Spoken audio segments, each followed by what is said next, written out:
Assalamualaikum warahmatullahi wabarakatuh. Jumpa lagi bersama saya Abdullah yang paling ganteng dan sangat memprihatinkan.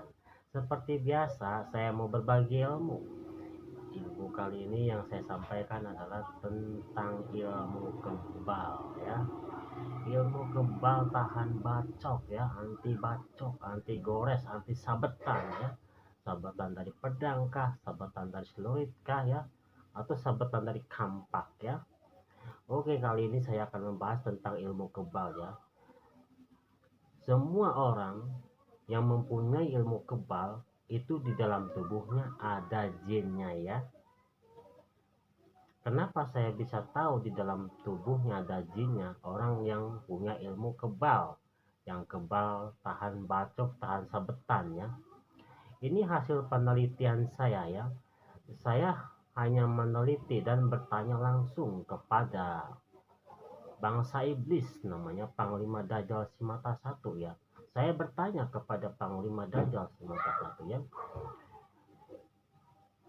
Saya bertanya begini, bagaimana cara bagaimana cara membunuh orang yang kebal? Saya bertanya seperti itu. Panglima Dajjal si mata satu menjawab, itu soal kecil. Saya bisa membunuh manusia yang kebal ilmu tahan bacok. Dia bilang gitu. Lalu bagaimana cara membunuhnya dan menggunakan apa? Lalu saya bertanya langsung kepada Panglima Dajjal Semata Satu, apakah bisa membunuh orang yang kebal, yang tahan bacok, tahan sabetan dengan menggunakan bambu runcing kuning? Saya bilang kan. Panglima Dajjal Semata Satu mengatakan iya. Setiap ilmu yang kebal tahan bacok itu pasti ada kelemahannya. Dan saya disuruh untuk mencari kelemahannya. Akhirnya saya asal jawab aja ya, asal jawab sembarangan aja menurut penelitian saya. Jadi ilmu yang kebal tahan bacok, tahan sabetan pedang, entah celurit, entah kampak, itu kelemahannya ada pada bambu kuning yang runcing ya, seperti itu ya. Jadi saya sudah meneliti, akan tetapi saya belum pernah mencobanya ya kepada pelaku yang merasa kebal, tahan senjata tajam ya, entah tahan silet, tahan samurai, tahan pedang, atau tahan kampak ya. Akan tetapi belum saya uji coba menggunakan bambu kuning yang runcing ya, seperti itu ya. Saya tahu informasi tentang ilmu kebal, tahan bacok, tahan sabetan ya. Malam ini saya tahu. Dan kebetulan malam ini saya berbicara dengan Panglima Dajjal Semata Satu ya. Ini kesempatan terbaik saya untuk bertanya dan mendapatkan jawabannya ya. Beberapa tahun saya sudah meneliti tentang ilmu kebal. Bagaimana orang bisa mendapatkan ilmu kebal? Apakah itu memang pertolongan Allah? Apakah ada maksud lain ya, seperti itu ya.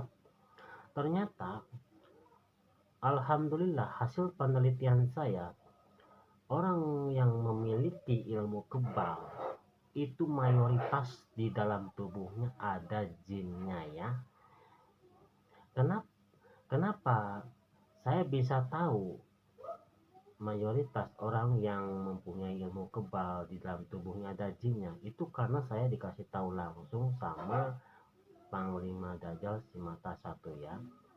Jujur aja ya, saya tidak tahu bagaimana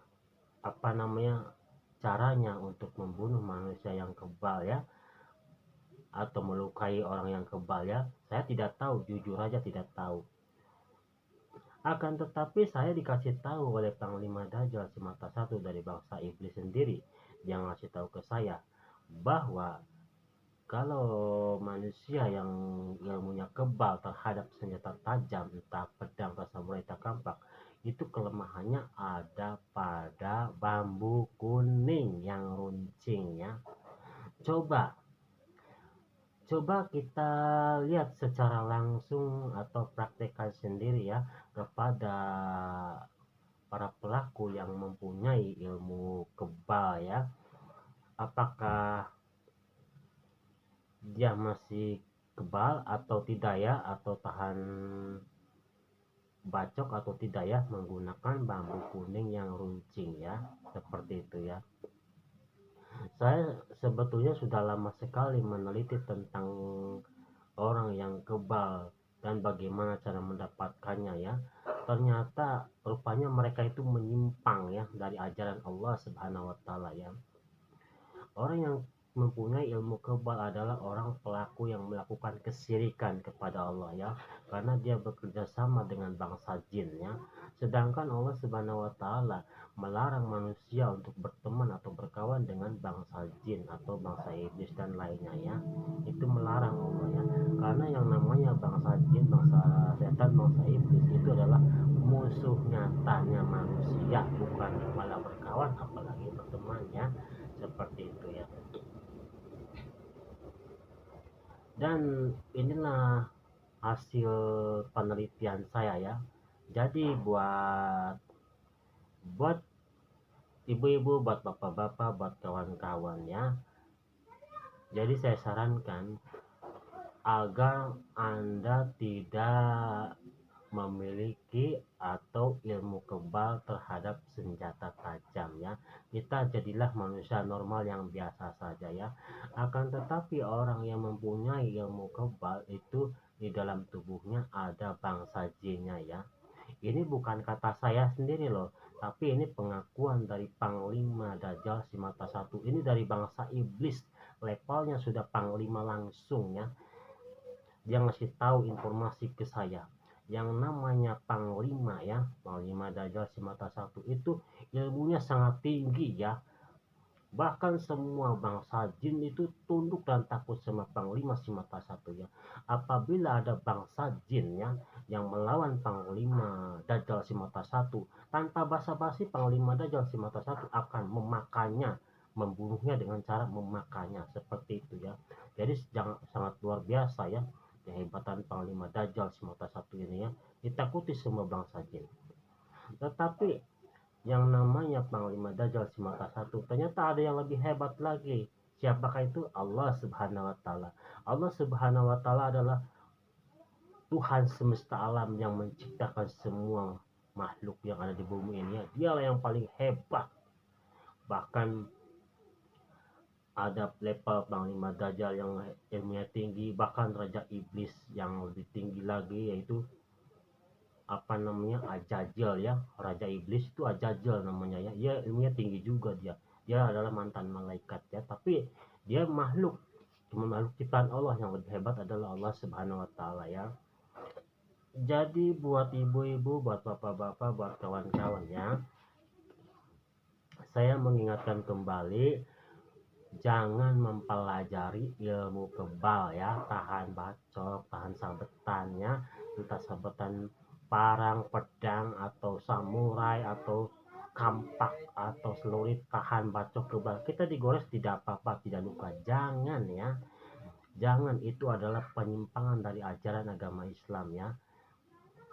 Itu di dalamnya itu ada jinnya, mayoritas ya, orang yang mempunyai ilmu kebal itu di dalamnya ada jinnya ya. Ini bukan kata saya, tapi kata Panglima Dajjal si mata satu ngasih tahu ke saya ya.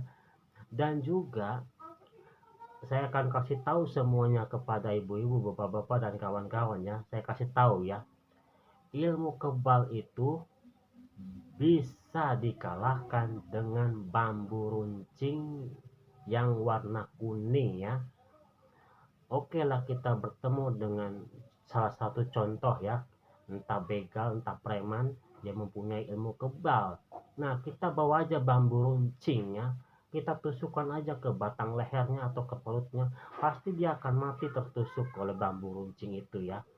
Karena di situ, karena ini saya dikasih tahu langsung ya dari Panglima Dajjal si mata satu ya, saya dikasih tahu langsung bahwa ilmu yang kebal itu kelemahannya ada pada bambu runcing yang kuning ya, seperti itu ya. Jujur aja saya tidak tahu cara mengalahkan orang yang kebal terhadap senjata tajam ya, jujur aja saya tidak tahu. Ternyata saya sudah meneliti bertahun-tahun dan akhirnya mendapatkan jawaban sekarang ya. Jadi buat ibu-ibu, bapak-bapak, kawan-kawan, kalau kalian menghadapi orang yang kebal, bawa aja bambu runcing yang kuning ya. Jadi mereka kalahnya sama bambu runcing yang kuning ya. Itulah kelemahannya orang yang kebal ya. Akan tetapi belum saya praktekkan dan uji coba kepada pelaku yang merasa kebal ya. Belum pernah saya praktekkan dan belum pernah saya coba ya. Ini saya hanya dikasih tahu sama Panglima Dajjal Cimata satu ya, dari bangsa iblis ya. Saya hanya dikasih tahu, akan tetapi saya belum mempraktekannya ya. Seperti itu. Oke, ini saja yang saya dapat sampaikan. Mudah-mudahan ada manfaatnya. Sekian dan terima kasih. Assalamualaikum warahmatullahi wabarakatuh.